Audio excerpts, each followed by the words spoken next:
नमस्कार मित्रांनो, नवीन व्हिडिओमध्ये पुन्हा एकदा तुमचं स्वागत आहे। आज सकाळी उठल्यानंतर पोहे बनवले आणि पोहे खाल्ले, कारण आज आम्हाला जायचं होतं गावाला।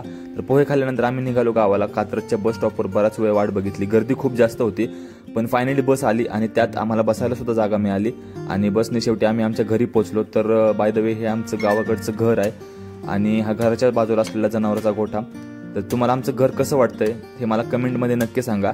आम्ही गावाला पोहोचल्यावर लगेचच आमचा वीर म्हणजे आमचा डॉगेश भाई लगेच पळत माझ्याजवळ आला। मी खरं तर वर्षातून एकदा किंवा दोनदा जास्तीत जास्त गावाला जातो, पण हा ओळख विसरत नाही।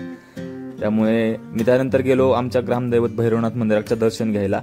आणि हे आमच्या डोंगरावर मंदिर आहे पूर्णपणे आणि मंदिराच्या जवळपास काहीच नाहीये। आणि खाली येता येताच आम्हाला मेंढ्यांचा कळप दिसला। एक गोष्ट गावाला गेल्यावर समजते की शेवटी गाव ते गाव आणि शहर ते शहरच असतं।